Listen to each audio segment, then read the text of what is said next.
welcome back to another impactful night of the Impact of Education Leadership. This is episode 174. I'm your host, ID3 for Isaiah Jerome III. Tonight's panelists are Dr. Theresa Poussaint, Anika Jones, and Buddy Thornton, Social Change Agent Pro. Anika Jones, please say hello to the people. Hello, hello. How are y'all doing? Thank y'all for joining us today. Absolutely. And Buddy Thornton, Social Change Agent Pro, please say hello again to the people. This is one of the favorite times of my day. I really appreciate being on here with my panel mates tonight, and the audience should be in for a thrilling show. Wow. And with that being said, Dr. Theresa Poussaint, please say hello to the people. Hello, everyone. It's a pleasure to be here this evening with you all. Wow. Well, tonight's topic is empathy for self-destructive behavior. And when I got the topic for tonight, the first thing I thought about was so many cases of people sabotaging their relationships because they just didn't know how their behavior looked. Let me go across the panel real quick, and I want to ask the question: what was the first thought that came to your mind when you got the topic for tonight? Buddy Thornton, let me start with you. The first thing I thought was, if people actually could learn this and embed this into their subconscious, a lot of the conflict that we face would just simply melt into dust. It would just be gone. So I think it's a very appropriate topic, and we need to just really hammer it home. Absolutely, absolutely. And Anika Jones, what was the first thought that came to your mind when you saw the topic for tonight? Super similar to Buddy's thought, thinking about awareness. So just Buddy talked about things, being embedded into your subconscious, but literally sometimes we don't know what we don't know. So getting that awareness up. So then, a lot of the shenanigans, like Buddy said, things, there will be conflict because we're people, right? Disagreement is natural, but a lot of it is shenanigans that don't have to happen. Oh, that's good. That's good. And Dr. Theresa Poussaint, what was the first thought that entered your mind when you saw the topic for tonight? When we're talking about empathy, unfortunately, I don't see a lot of it in society today, which is sad. It really is a sad state. But it's a learned skill that we can learn to be empathetic towards others and have compassion and understanding. So that is what I wish that we would just have more of. But I see too much of the total opposite. So I'm looking forward to really discussing this subject of empathy. Oh, that's good. And when you said that, you forced me to open up the panel already, because there's a difference. There is a differentiation that needs to be addressed before we even get started. And that is, let's go around the board real quick. Let's go around the panel and let's break down this. What's the difference between sympathy and empathy? Who wants to take that first? What is the difference? My hot take, quick summary is sometimes it seems that, well, most often really, it seems that sympathy is simply paying a lip service where, in an unfortunate, quote unquote, right, a sad situation, like, oh, that was sad. But there still can be a disconnect from the emotion side, actually being moved to do something.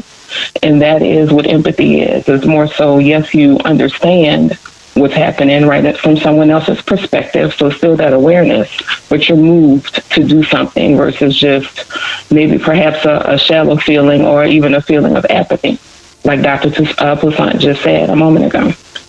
Sympathy is about just having compassion for other people. Empathy is putting yourself in someone else's shoes. And I believe that is a part of why Daniel Golden made it a part of the emotional intelligence definition that he coined. Having empathy, the ability to just look at someone else's, look through the lens of someone else and not just your side. Having that empathetic understanding of what someone else is going through. Right. An uncontrollable number of people are dealing with unbalanced biochemical processes, interacting with prolonged life stress and diverse personality factors that produce mental pain, mental anguish, mental distress. To better understand the relationship between mental distress and self-destructive behavior, it is necessary to place it in a broader context that includes other important factors and processes related to suicidal behavior, such as extraordinarily hostile and stressful life events, as well as personality traits and factors that may exacerbate self-destructive behavior. One personality factor that may play a central role in the suicidal process is emotional regulation. Moreover, this is why empathy is an effective mode of regulation of emotions. It can mitigate negative feelings caused by stress and reproduce or prevent mental pain in the long run, whereas sympathy can increase mental pain.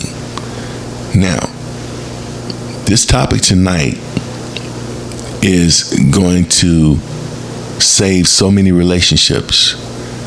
Oftentimes, especially during Valentine's Day, which is a week from now, people that have been in relationships or in a relationship for years, and something happened because there was no empathy. That person didn't get in the trenches with them, and not to help them out the trenches, but just get in there with them and let them know, hey, I understand. I'm in here with you. How important is it? I want to open the panel up again. How important is it when you're going through a life-changing situation? How important is it to have a support system? How important is it to have someone? It doesn't have to be your husband, doesn't have to be your boyfriend, doesn't have to be your wife, girlfriend, but how important is it to have somebody in the trenches with you? Somebody that has your back, somebody that's standing next to you, shoulder to shoulder. How important is that to you as a person? Who wants to take that first?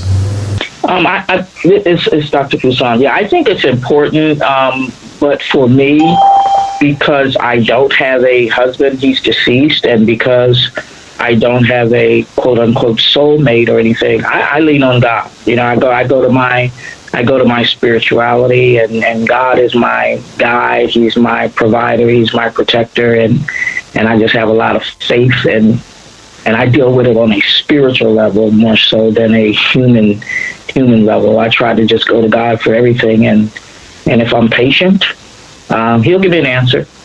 He always does. You're so strong. You have gone through a lot. You just lost your baby not too long ago. You lost your daughter, and a lot of people can't even fathom that. I've seen it in real life. I've seen it on movies, and having somebody that's in the trenches with you, for me, is so paramount. It's so important. Let's continue with that question. How important is it for you to have someone in the trenches with you to show you that empathy, to show you that support system? Who wants to take that next? I'll say for me next, similar to Dr. Poussaint, I'm not going to say similarly, but additionally, and in my personal life, I found that God will often answer prayer through people. So even as I'm praying about things and, seeking Him and praying for strength sometimes, that, someone may come along with an encouraging word. Sometimes it can be music. It'll just be a lot of different points of, confirmation and affirmation where, yes, I know He's answering my prayer. Yes, I know He's listening. But I will say that a human factor, right? So the different levels of friend circles and the different levels of village, if you will. The village doesn't have to be deep. It doesn't have to be 1 million people, just as long as your village is solid. In this particular time and phase of my life, it is also important to me with my spirituality. Absolutely. There are so many pitfalls when it comes to sympathy. There's so many pitfalls, and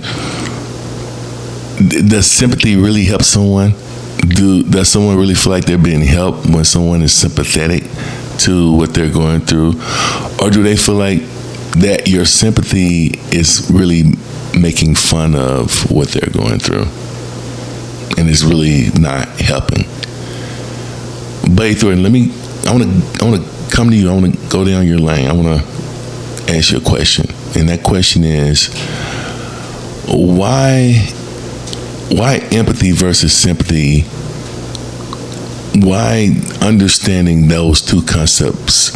Why is that effective for a communication strategy person, or a communication, or even a positive social change agent?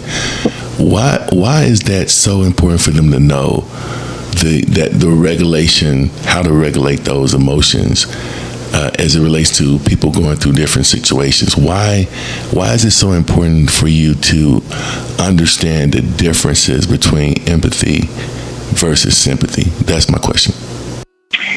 One of the things that you have to understand is that sympathy and empathy are on opposite ends of a very long continuum.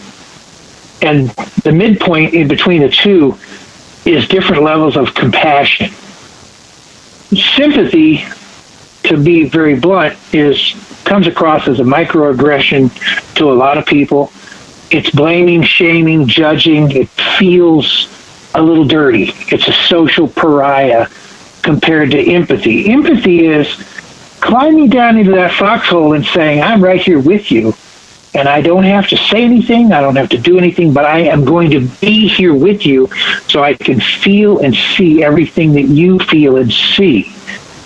And in that way, you mirror your neurology. You use as mirror neurons, and you mirror their pain, and they can see the pain in you, and they understand that they're not in that problem alone. They understand that, yes, they may feel like this is the world on their shoulders, but this person understands what I'm going through because they have decided to take the journey with me, not just watch me, which is what sympathy feels like. Okay, you know what? I'm glad you said it. So why do so many people refuse the help? The panel is open. Why then do so many people refuse getting help? We see it all the time. We see it with grandmother. We see it with mama. We see it with auntie. We see it with dad. We see it with grandfather. You're going through a life-changing situation, but yet you are refusing for us to help you. Why is that? Who wants to take that first? A lot of people think that showing any kind of pain or anguish is also a projection of weakness.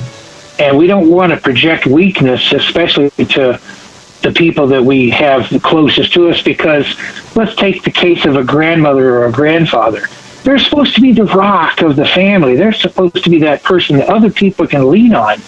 So when they are distressed, to show that they may need that shoulder to cry on, or they may need someone to climb down into that hole with them, they're afraid that that's going to change the dynamic, and people in the family are going to look at them differently. And that's the main reason why people don't ask for help. They're afraid that it's going to change how they look to other people. That's good. That's good. Who's next? Yes, I totally agree with that, buddy. It also happens with our military, because my late husband was a vet, served in the Vietnam War. And out of my 18 years of marriage, I would think he talked about his military career maybe one time. It was just something he didn't talk about. But in hindsight, I look at it as he didn't get the help he should have gotten once he left that war. And again, it's a sign of weakness. That's why veterans don't speak up. They think you're going to treat them differently.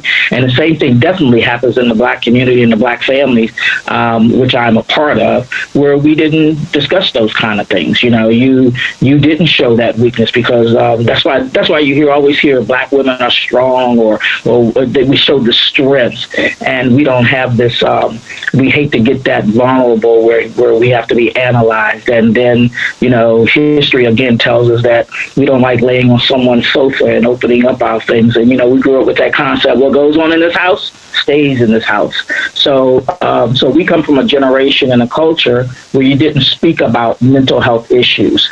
And unfortunately, my daughter had a mental health issue, and I spoke to her quite often about it. And I'm seeing that the generation of the millennials and the Gen Zs are much different than the baby boomers.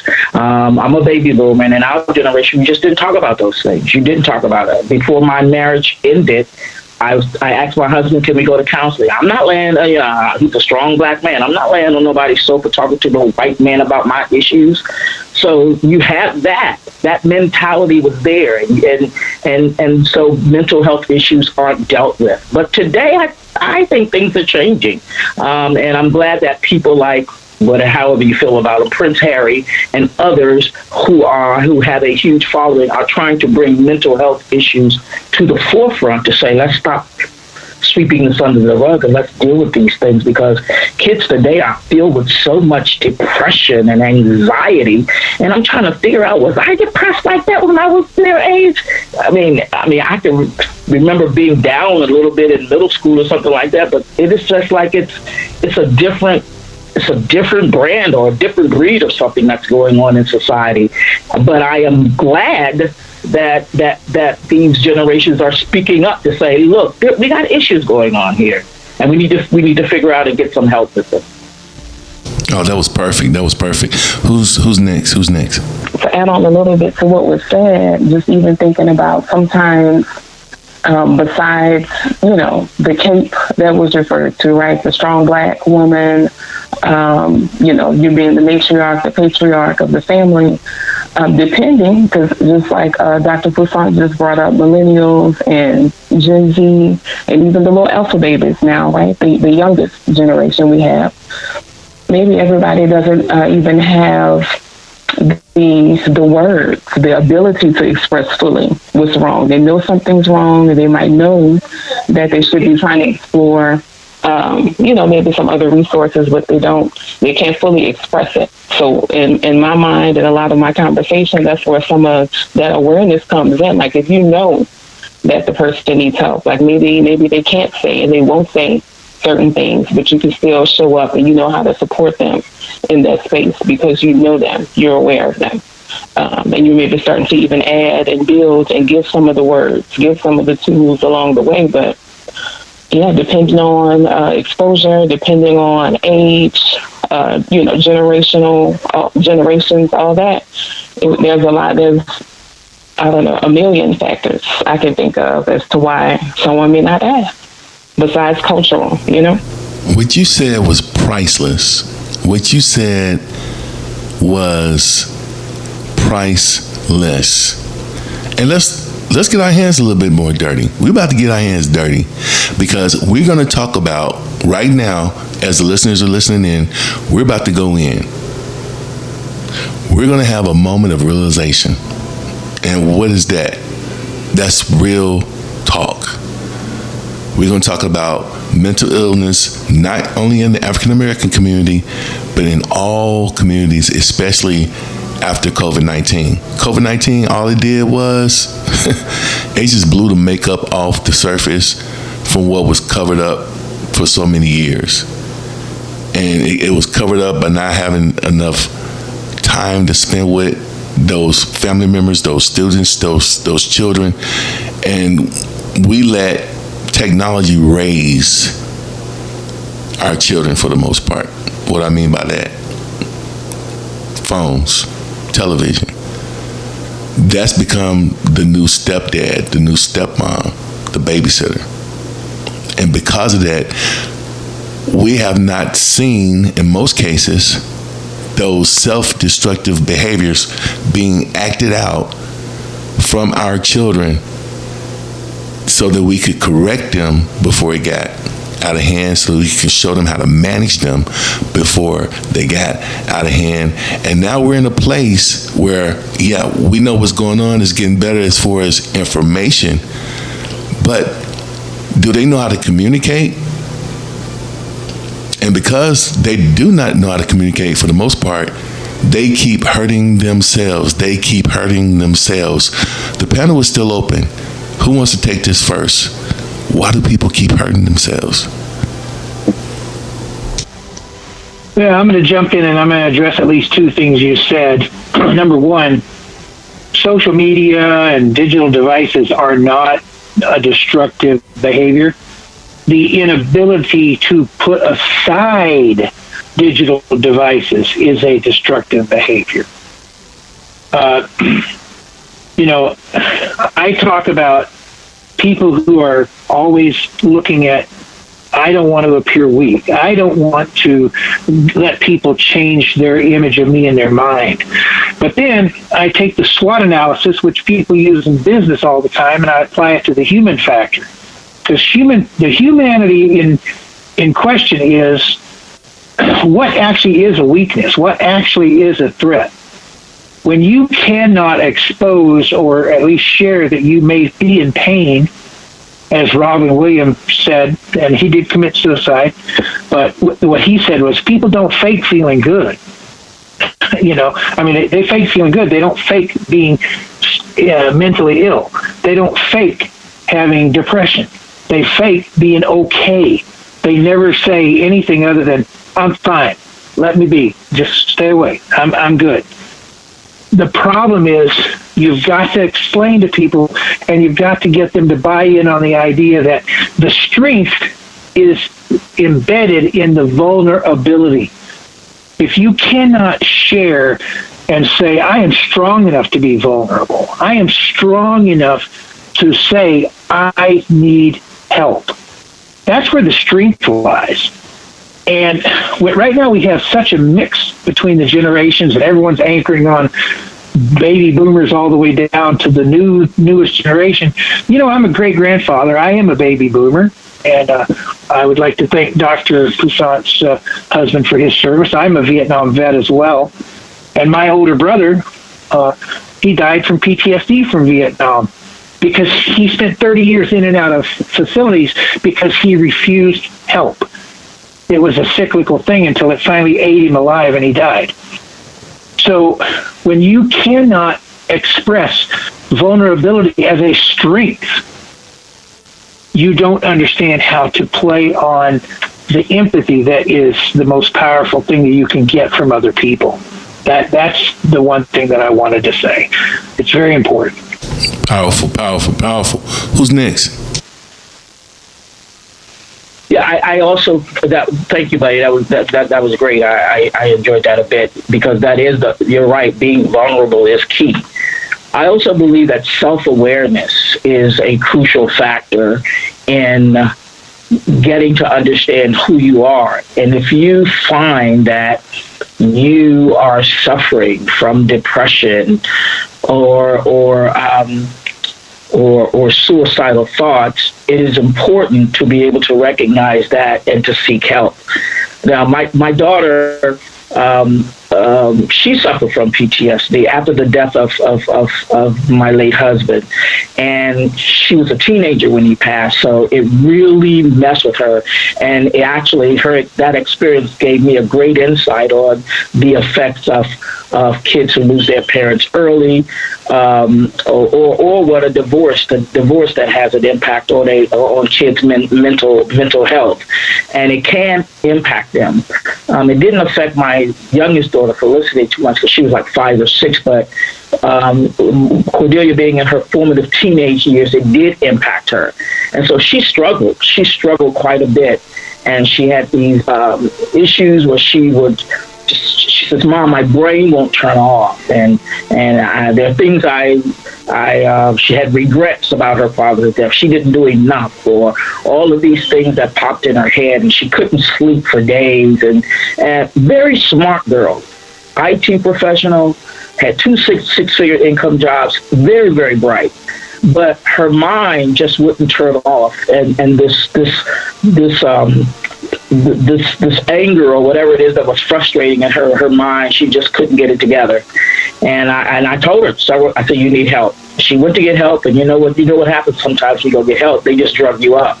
And so the prescriptions that was given to her didn't make her feel normal. She couldn't function. So so that's how come I took her death with a bittersweet type of thing, to say, okay, she's no longer suffering anymore, because I knew her pain. Mentally, I knew her pain. But it is that self-awareness, because I had to bring it to her attention. Whether you're in denial or not, you need help. And she says, yes, Mom, I know I need help. I'm going to go get help.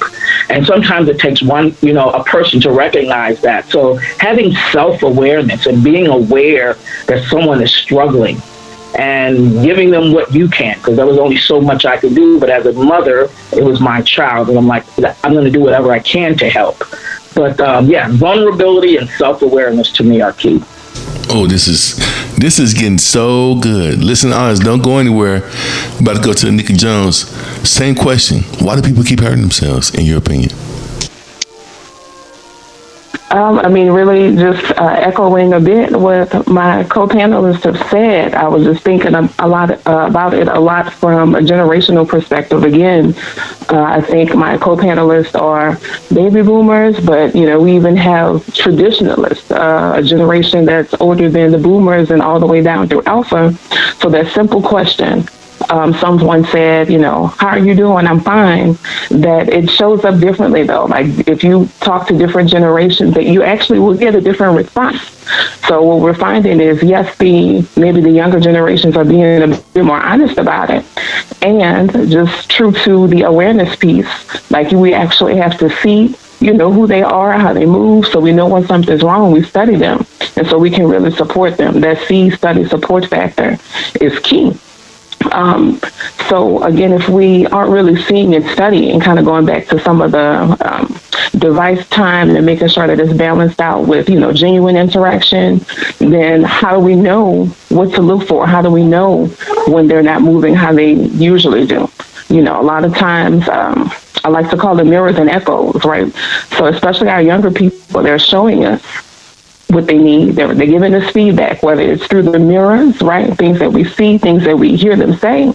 But the mirrors will crack if they go unchecked, and the echoes will just continue to ricochet. There's a lot of high functioning depression that, people have been flabbergasted. We could think of a lot of different, people that are in the spotlight that committed suicide or have talked about a lot of mental health issues that they're dealing with. But another piece is, I think that it's not as common for people to be aware of the layers, not just the intensity of the process, but the layers of healing as you go through and strive for wellness is much deeper and the duration is much longer. I think that many people recognize. So if you are starting your process, you're going to therapy, you're expressing yourself more, it cycles in waves and layers to be aware of. Oh, this is so good. I've seen pastors do this. I've seen military personnel do this. I've seen principals at schools do this. I've seen teachers do this. I've seen football coaches, volleyball coaches, swim coaches, bowling coaches. I've seen them do this. I've seen mom do it. I've seen dad do it. I've seen grandma do it. I've seen them get into the trenches with their children. I've seen them in that rocking chair at night while their child was out in the streets doing God knows what. I've seen them going to the prison, seen them going to the courtroom, seen them going to the jail house to get their kids out of prison, out of jail, because of those self-destructive behaviors. I've seen them get in the trenches. I've seen them lose sleep. I've seen them weary themselves to a fit.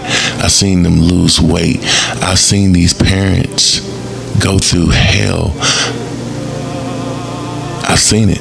I've seen them go through pain. I've seen them go through suffering. I've seen them not let go of their child until it seemed as if something supernatural pried their child out of their fingertips. And then they could do nothing but pray. I've seen it. I've seen it. I've seen it. And so tonight we're going to talk about personal stories and how important these personal stories are for healing, for wholeness, and for peace. Peace where? Between your ears. Peace in your mind. And so I want to ask this question. How has what you've experienced caused you to find your hidden power? Because if you can share with the listeners how you found your hidden powers, then hopefully it can help them find theirs. Who wants to take that first? I'll jump in and then I'll let the ladies fill up all the gaps in the Picasso. I became a mediator and a pro-social change agent 11 years ago. Why is that important? Because 11 years ago, my brother died. He refused help. He didn't want help. He wouldn't talk to anybody. 4 days before he passed away, he called me and he asked me for forgiveness. He asked me if I would come and I would help him. And I was making all the preparations for the trip when I got the call that told me he passed away. 10 years before that, I found out that one of the people who stood for me at my wedding had committed suicide. Same thing, he wouldn't ask for help. He refused to ask for help. He did everything himself, and then when he made a decision, boom, instantly he was gone. I know that those were my trigger points, that the helplessness that I felt in not being able to make a difference, especially for my friend, but with a deeper biological attachment to my brother, I felt like if I had just forced myself into his life, whether he wanted me or not, he was my brother, he was my blood. I could have put myself in there and I could have said, look, we're going to get help together. My very good friend and peer, Sandy Roberts, has a saying. She says, I'd rather walk 1,000 miles with you down the road than attend your funeral. And I think that having lived through those experiences, it colored my world and put me on a path to, just ask, what is my purpose? And I found out that my purpose was to keep other people from making those same types of choices. And if we can just save one person at a time, it's good enough. And I'll pass it to the ladies now. Beautiful. I would say that as an educator of almost 20 years, mostly middle school, that over the years, I'll say initially, learning the ropes, it was very much by the book and just kind of figuring out what you could and couldn't do, what you should and shouldn't say, those kinds of things, honestly. But at one point, a particular student was like my shift to really dig that much deeper. I guess I was going above and beyond in different ways, but to connect in a different kind of level. And it was really because it was going to be one of my first students that someone was telling me she was wanting to drop out. She was in 7th grade. And so that was okay, whatever we were doing, clearly it's not enough, right? So when I think about my lane, my gift, also let me mention that my mom is a public school social worker, right? So I've been hearing some of the conversations and things, plus applying it in my classroom, but it was really digging deeper and connecting in a very different kind of way with the adolescents, with those middle schoolers and high schoolers, and really just continuing to keep tabs on them. That's what I understand, just a lot of the conversations, right, that they want to have, that they wish people would have with them, so we would. A lot of the moments of honesty and transparency, because what happened, a lot of times you hear younger people say, well, nobody understands, because they don't think that we went through the same thing as adults. They don't know that we struggled with certain things. They don't know that we made mistakes in relationships, or we, just all types of mistakes. So just that transparency, that awareness, it makes them feel more connected. For one, yes, someone understands, and they're more likely to talk and open up. So it was that one particular student. It was a whole different shift in my educational career, that trajectory, when it was like, okay, I'm going to do everything I can. It was like a true mission that day, and it's been that way ever since, until I started consulting full time, but still instilling that into all the work, everything that I do and speak on, just really especially honing in on the adolescent, that space, 10 to 25. That was perfect. That was perfect. We almost out of time already. Dr. Poussaint, same question. Sure. And I'll be brief because I know we're almost out of time. But I thank you, buddy. I needed to hear that tonight because I was just talking to Isaiah, talking about how since my daughter's death 2 years ago, it's like I know I'm not the same. And I wouldn't expect to be the same. But it's like the wind that was taken out of my sail. Because I just published my book, and I wanted to make sure I go on a speaking circuit and motivate women and encourage women and things like that. But since losing her, a piece of me is gone, and I'm fighting to get that piece back. But I do know what my purpose is. My purpose is to teach. That is my true God-given gift. And I just became an ordained minister, and so that I can do ceremonies such as funerals or weddings. I'm not looking to do a whole bunch of preaching because I'm a teacher. My daddy was a preacher. But that is my purpose. My daughter, like Buddy's brother, suffered from PTSD. She did not commit suicide, although when she did not live with me for a little bit, she would call and she said, "Mom, I just want to die." And no mother wants to hear that from their child. And she would send me a text. And I said, "Don't ever send me a text like that. That tears my heart apart." So she did eventually come back here and live with me. I felt better when she was under the same roof as I am. And she was better when she was with me because I gave her and showed her unconditional love. I loved her just the way she was. So, other than finding my daughter dead one day, that's the part that replays in my head over and over again. And I am struggling to get over that. But I'm going to get there. Because Buddy was just telling me through his message that I've got a gift, and I've got to use that God-given gift. And I'm going to get back there. May not be there at this moment, but I will get back there. And my job is to go out and spread the word and to motivate women and to encourage people about mental health or how they deal with it. My daughter was just going through so much. The other medications didn't work, so she ended up taking a pill. However, she did not know that pill was laced with fentanyl. And that's how I was able to find her the following day dead. So this is a serious thing. She just wanted her brain to stop moving, and it did. So she left peacefully. And quite frankly, when the pastor came over the next day, he said, "Dr. Poussaint, you look so relieved." I said, I'm resolved. I'm already at acceptance. All these stages of grief, I'm already at acceptance because I know what she was going through. So my gift is to spread the message, the word that I am empathetic, and that we can show empathy towards others and understand where they're coming from. But I can tell you right now, there's nothing like losing a child. You know, when you lose a husband, you're a widow or a widow. When you lose a mother and father, you're parentless, whatever. But when you lose a child, there's really no title for it.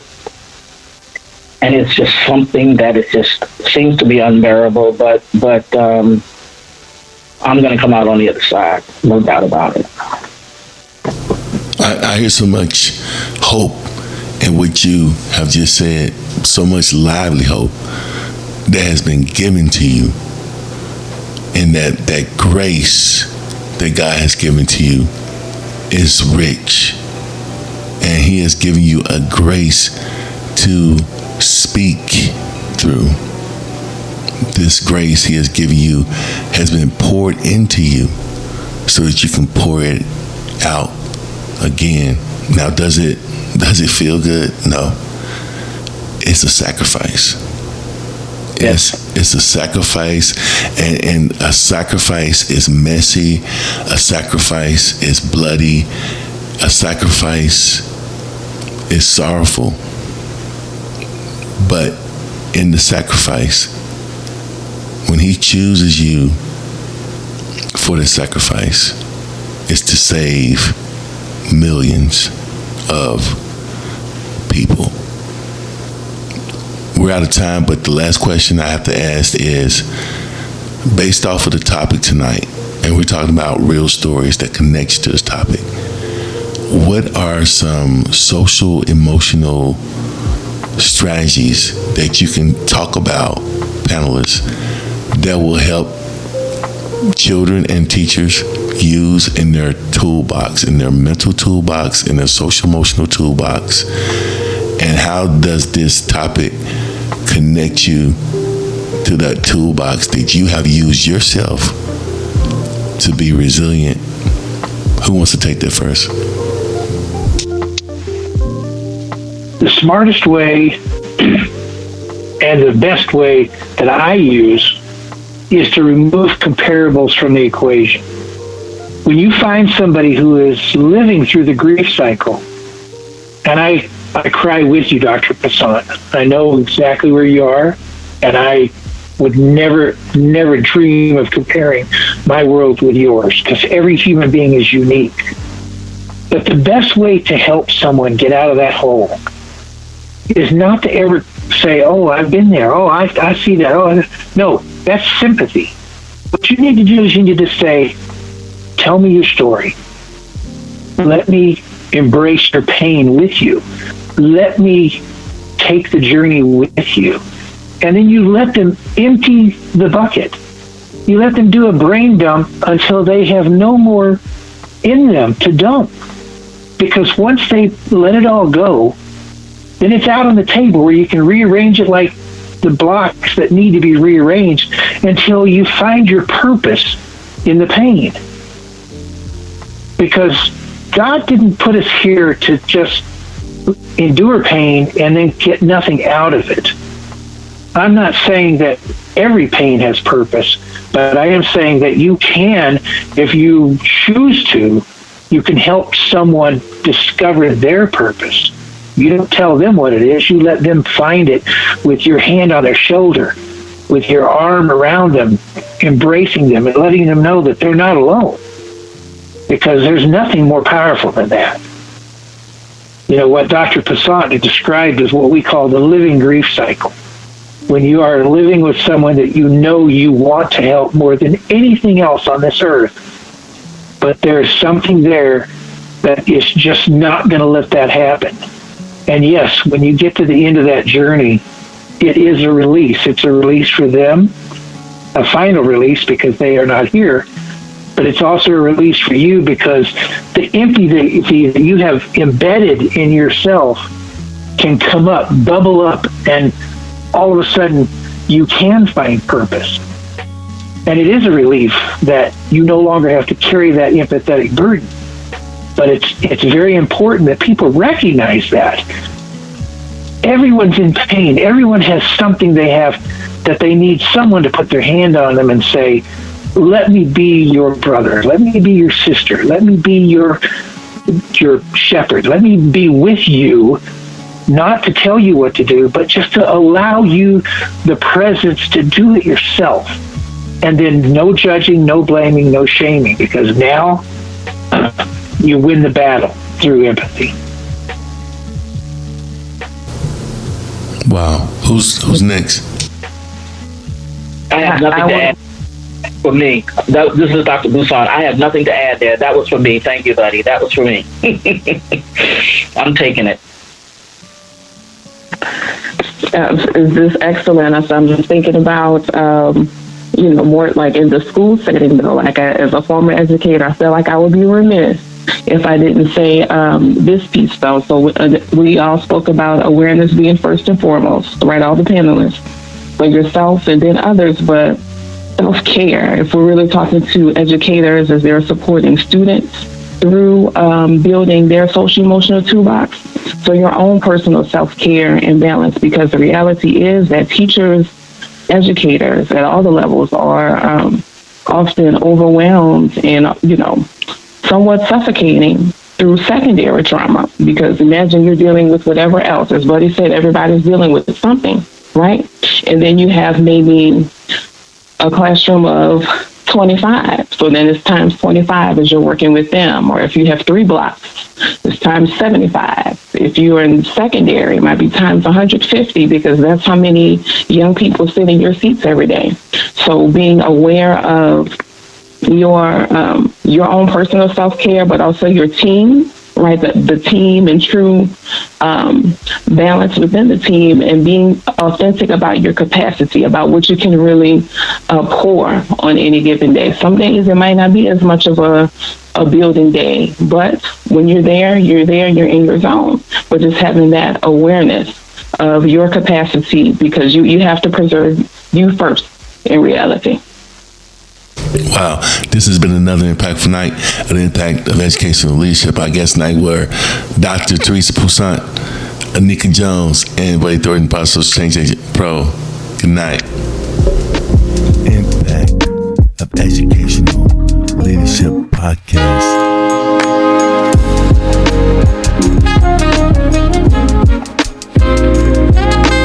Facebook.